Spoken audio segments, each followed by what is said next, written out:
चलो next question करते हैं। क्वेश्चन रीड करो। क्वेश्चन क्या कह रहा है? The engine of a motorcycle can produce a maximum acceleration 5 metre per second square. It brakes can produce a maximum retardation 10 metre per second square. What is the minimum time in which it can cover a distance 1.5 kilometre. सबसे पहले इस question को solve करने का एक simple formula मैं बता दे रहा हूं। S इज इक्वल टू, लिख लो, alpha into beta upon 1 plus alpha plus beta into T square.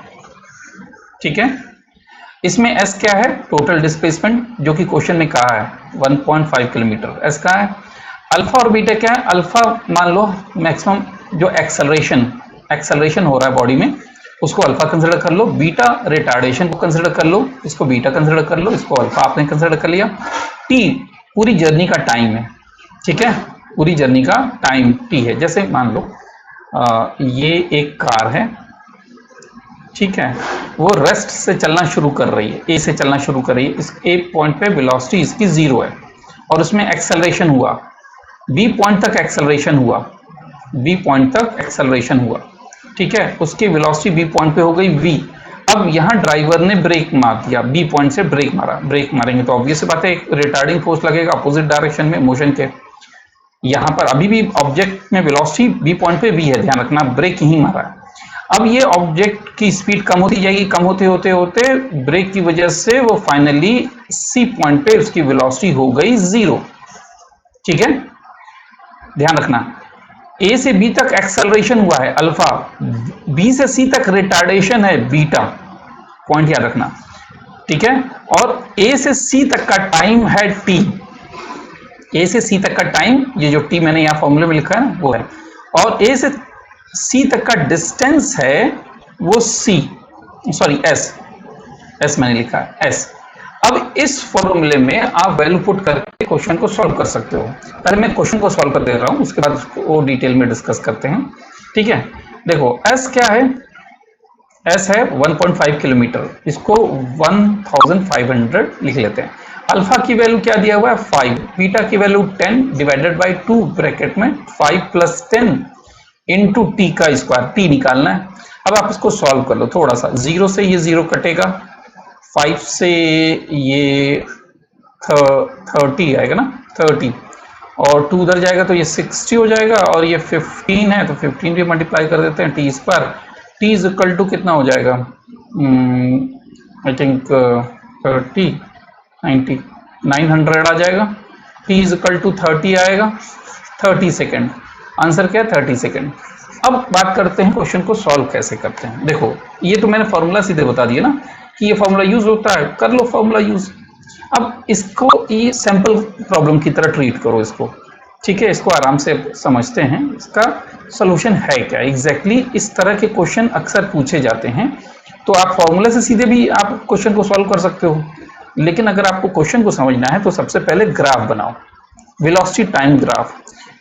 क्या हो रहा है? एक्सेलरेशन हो रहा है पहले, ठीक है, रेस्ट से चलना शुरू कर रहा है और एक्सेलरेशन हुआ। यहां पर वेलोसिटी मैक्सिमम हो गई, मैक्सिमम वेलोसिटी यहां पहुंची, जैसा बी पे पहुंचा था वेलोसिटी मैक्सिमम हो गई, तो उसके बाद से ब्रेक लगाया, यहां पे ब्रेक लगाया। ठीक है, ब्रेक लगाया तो रिटार्डेशन हुआ और फाइनली ऑब्जेक्ट रुक गया, सी पे ऑब्जेक्ट रुक गया। ए से चलना शुरू किया था, रेस्ट से वेलोसिटी 0 थी, मैक्सिमम वेलोसिटी बी पे हो गई, बी मैक्स हो गई बी पे, ये बी पोजीशन है मैक्सिमम वेलोसिटी। तो ए से बी तक डिस्टेंस कितना ट्रेवल किया? S1। बी से सी तक डिस्टेंस ट्रेवल किया। वेलोसिटी टाइम ग्राफ में ध्यान रखना एरिया डिस्प्लेसमेंट को बताता है और स्लोप जो होता है वो एक्सेलरेशन को बताता है। तो ए से बी तक एक्सेलरेशन हुआ, बी से सी तक रिटार्डेशन हुआ। ठीक है, अच्छा ए से बी तक टाइम मान लेते हैं T1 लगा, जर्नी 1 में टाइम लगा T1। दूसरी जर्नी जब रिटार्डेशन हुआ तो टाइम लगा T2। ठीक है, ये टाइम लगा T2। फिगर के साथ और ग्राफ को रिलेट करो। ठीक है, टोटल टाइम हमने मान लिया T, ए से सी तक का टाइम यहां लिखा हुआ है ना T। अब जरा ध्यान से देखो इक्वेशन को, एरिया कैसे निकाला जाता है ट्राइंगल का? जैसे ये ट्राइंगल है, ट्राइंगल का area is equal to 1/2 base into height, 1/2 base into height निकाला जाता है। आप पूरे एरिया निकाल सकते हो, पूरा एरिया कैसे निकाल सकते हो? पूरे ट्राइंगल का एरिया, पूरा एरिया, अगर ये पूरे एरिया को S मान लिया जाए, S is equal to S1 plus S2, तो area is equal to 1/2 base into height, base क्या है t, पूरा यहां से यहां तक, हाइट क्या है v, ये हो गया डिस्टेंस और टाइम के बीच में, और ये वेलोसिटी मैक्सिमम वेलोसिटी। अब ध्यान देना, इंडिविजुअल में बात करता हूं, a से b तक का स्लोप, एक्सेलरेशन का फॉर्मूला क्या होगा, acceleration is equal to velocity upon time, time is equal to v upon alpha लिख सकते हैं, ठीक है।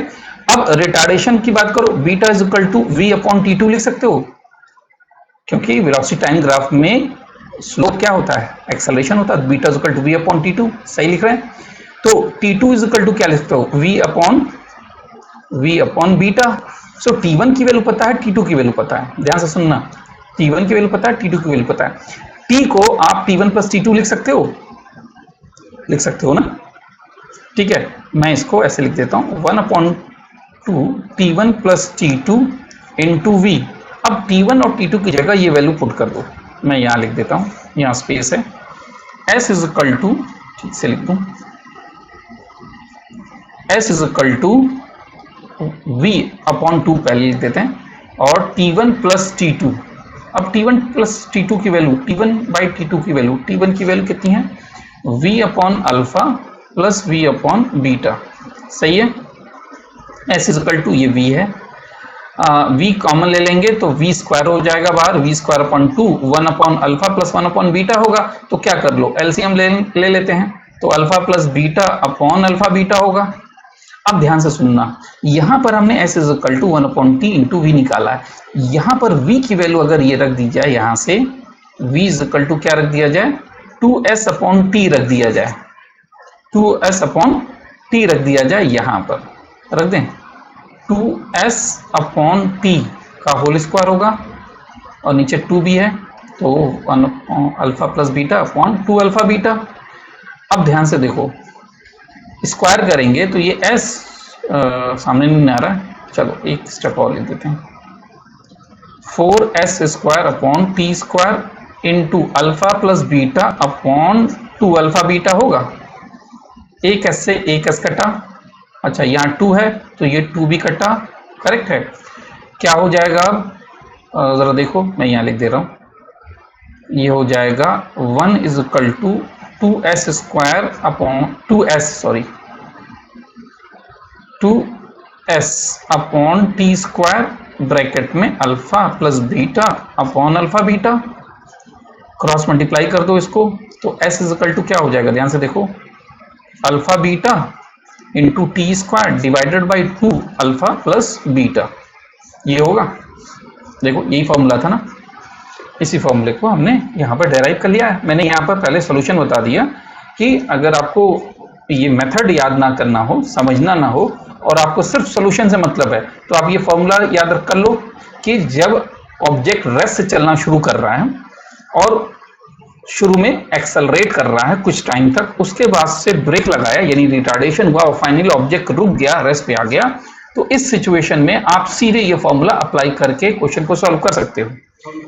तो प्रिंसिपल याद करने के लिए, समझने के लिए आपको ये सिनेरियो जो मैंने पूरा बताया है ये समझना जरूरी है, तभी आप इस फॉर्मूले को इजीली मेमोराइज भी कर सकते हो और उसमें कोई दिक्कत नहीं आएगी आपको।